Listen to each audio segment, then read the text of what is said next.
খুব সাম্প্রতিক একটা ঘটনা আমি জানি, খুব সাম্প্রতিক একটা প্রতিষ্ঠান ছিল না আপনাদের এই দেশে, সবাই জানতেন যে সরকারি প্রতিষ্ঠান, আসলে সরকারি প্রতিষ্ঠান না, ওই যে নগদ একটা বাটপাড়ি প্রতিষ্ঠান।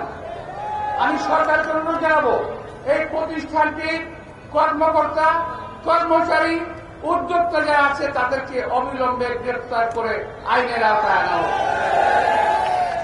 এরা এত টাকা অতি স্বল্প সময়ে বিদেশে পাচার করেছে যা আপনাদের হিসাবের বাইরে।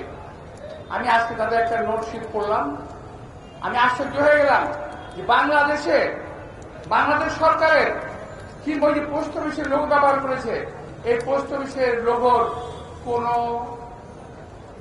ওদের কোনো নাই, দায়িত্ব নাই। পোস্ট অফিস বলেছে এটা আমাদের লোগো ঠিকই, কিন্তু এদের সঙ্গে আমাদের কোনো সম্পৃক্ততা নাই। তাহলে শেয়ার বাংলাদেশে কোথায় গেল? টাকা সমস্ত বিদেশে পাচার হয়ে গেছে। এটা হলো একটা সিম্পল, আরো অনেক আছে। এইভাবে বহু লোক চামচাগিরি করে শেখ মুজিবুর হাসিনাকে টিকিয়ে রাখার চেষ্টা করেছে। তাইলে তাদের কথা মতো বোঝা যাচ্ছে এই যে সরকারের হত্যাকাণ্ড, এই যে আকাশ থেকে গুলি করে, এই যে স্নাইপার দিয়ে গুলি করে মানুষকে হত্যা করা, এদের পিছনে এই সকল ব্যবসায়ীদের হাত আছে, সকল ব্যবসায়ীদের টাকা এদের সঙ্গে হাতে আছে। সুতরাং বেছে বেছে দেখে দেখে ওদেরকে ব্যবস্থা করতে হবে।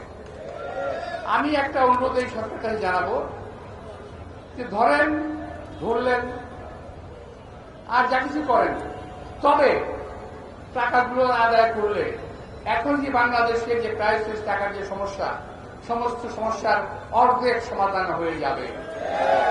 আর এই ক্রিমিনালদের বেশিরভাগ এখন দেশে আছে, সবাই পালিয়ে যেতে পারে নাই। আরেকটা ঘটনা আপনাদের বলি, আমি শেষ করব। যেদিন শেখ হাসিনা পালিয়ে যায়, উনি ঢাকার বহু রাস্তা দিয়ে ক্যান্টনমেন্টে যাওয়ার চেষ্টা করেছিলেন, পারেন নাই। উনি পরবর্তী পর্যায়ে একটা জায়গায়, সম্ভবত আমাদের যেখানে আমাদের হয় বৃক্ষ মেলা হয় কিংবা ওর পুরনো এয়ারপোর্ট, বাণিজ্য মেলা হয়, সেখানে কোন রকম হেলিকপ্টার ভিড়িয়েছেন, নামিয়েছেন, ওখান থেকে ক্যান্টনমেন্ট দিয়েছেন, ওখান থেকে উনি একটা C-17 প্লেনে করে পালিয়ে গেছেন। এখন এই যে সালমান রহমান, আমি খুব দুঃখের সঙ্গে বলতে চাই, এই সালমান রহমান সেই দিন তার সঙ্গে প্লেনে ওঠার চেষ্টা করেছিল, কিন্তু তাকে তার নেওয়া হয় নাই। হাসিনা তাকে নেয় নাই।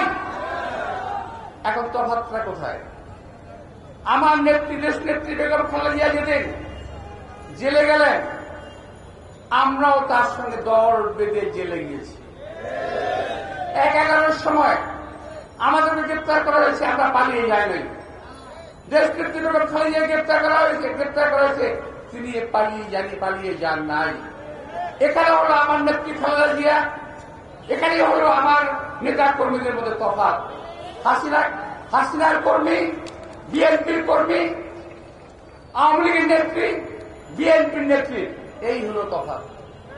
আমার নেত্রী এই দেশে বসে জীবন দিয়েছেন, জীবন উৎসর্গ করে দিয়েছেন।